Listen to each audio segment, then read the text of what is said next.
Le calendrier des Olympiens qui va s'afficher, vous allez tout voir voilà, après la trêve internationale. Donc c'est Bordeaux, on va le détailler parce qu'il y a 7 matchs de Ligue 1, 2 de Coupe d'Europe et 1 de Coupe de la Ligue. Donc on va le détailler ensemble. Bordeaux tout d'abord, suivi de Konyaspor. Et à chaque fois, vous allez le voir, il y a 3-4 jours d'écart entre les matchs. Jamais de vrai repos. Konyaspor et Bordeaux donc pour les 2 premiers déplacements. Et puis l'OM reçoit Guingamp, puis va à Metz. Et va à Montpellier, ça fait quand même 4 déplacements en 5 journées, messieurs. Puis on continue à dérouler le calendrier avec cette réception de Salzbourg qui sera peut-être décisive pour la qualif. Et puis la réception de Saint-Etienne, aussi un match toujours important. Suivi de Rennes en Coupe de la Ligue, de Lyon au Parc OL qui désormais s'appelle le Groupama Stadium, je crois. Et puis la réception de Troyes pour finir cette première partie de saison. Karim, c'est chargé là quand même, hein, parce que lourd, hein. Souvent on a les entraîneurs qui se plaignent, qui disent oui c'est chargé, alors que bon des fois c'est pas si chargé que ça. Là c'est quand même costaud, non? C'est le calendrier de l'avant de l'OM. 3 jours, tu peux manger un chocolat. Bon après, bien sûr que nous on s'intéresse à l'Olympique de Marseille, mais que ce soit le PSG, Monaco, Lyon et Nice aussi. Et Nice, oui. Hein. Voilà, ces 4 autres équipes auront le même calendrier. Après, c'est vrai que la proportion de déplacement est quand même assez importante et surtout, tu as 3 fois 2 déplacements consécutifs.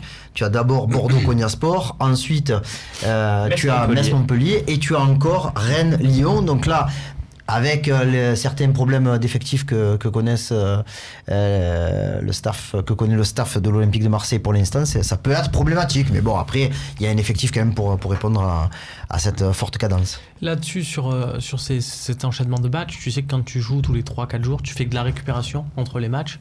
Les joueurs se croisent pas, par exemple, les titulaires, les remplaçants, entre ceux qui sont aux soins, ceux qui sont en récup et ceux qui s'entraînent parce qu'ils n'ont pas assez joué. Donc l'ambiance est assez spéciale et surtout tu peux pas travailler tactiquement, on va dire, tu peux pas faire de mise en place avec tout le monde ou très très peu. Et donc là-dessus, je trouve que on l'aborde quand même d'une manière assez sereine. Parce que tu restes sur une victoire 5-0, tu restes sur des résultats avec un schéma tactique bien affirmé. Et donc, on va dire ceux qui vont être amenés à jouer parce qu'il va avoir du turnover, il va avoir des remplaçants, ils rentrent avec une mission bien précise, ils savent ce qu'ils vont avoir à faire. C'est quoi les matchs, Kevin, Babou, où il va falloir faire tourner de fait pour vous les matchs peut-être les... Tu vois le petit logo jaune là, sur le gauche là? C'est un 8e de finale quand même, non? Je sais pas. Ouais, mais faire tourner, ça veut pas dire non plus que ça veut dire défaite obligatoire. C'est aussi aux remplaçants et aux joueurs qui jouent un petit peu moins de montrer, même si c'est vrai que c'est compliqué quand on change un 11 de départ, c'est toujours dur au niveau des automatismes. Mais comme disait Romain, ce qui est très intéressant aujourd'hui, c'est qu'on a trouvé un schéma tactique et que je pense que sur la rotation, actuellement, Rudy Garcia il fait les choses intelligemment. Donc je ne vois pas non plus envoyer l'équipe B en Coupe de la Ligue. Je pense qu'il faudra tourner. Tiens, garde la parole, Kevin. Concrètement, là, le match à Konyaspor.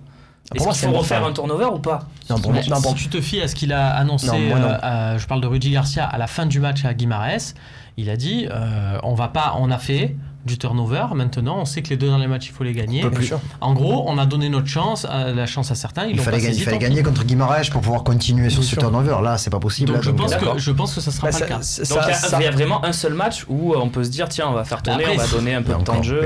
Et encore, t'es même pas d'accord? Pour moi, il y a le véritable turnover, comme on a pu le voir sur les premiers matchs contre Konyaspor ou alors le déplacement à Salzbourg. À mon avis, il n'aura plus jamais lieu jusqu'à la fin de l'année 2017. Tu n'auras plus 7, 8, 9 changements à un coup d'envoi. Par contre, tu vas avoir des aménagements, peut-être 3, allez 4, mais bon, quand tu fais jouer Valère Germain à la place de Mitroglou, aujourd'hui voilà, il n'y a pas vraiment tu vois, Rami à mon avis sur les 10 il va en jouer 9.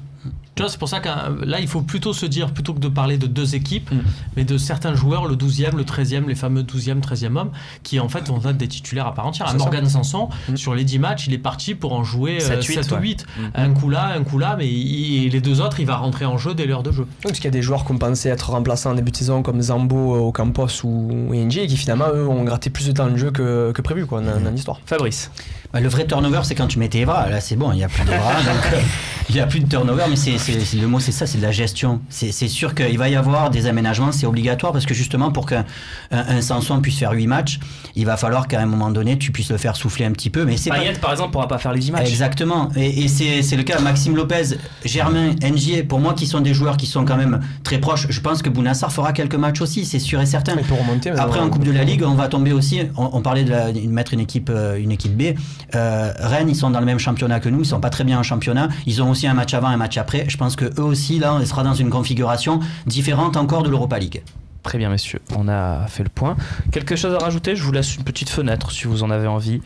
Alors, le seul problème, voilà, pour moi, c'est le poste de latéral gauche, puisque Jordan Amavi, bon. Comment on le gère alors? Lui, il est prêt à jouer tous les matchs, je peux vous le dire. Bah oui, mais de toute façon, on a recruté quand même un mec qui est capable de jouer 60 matchs dans l'année. Là.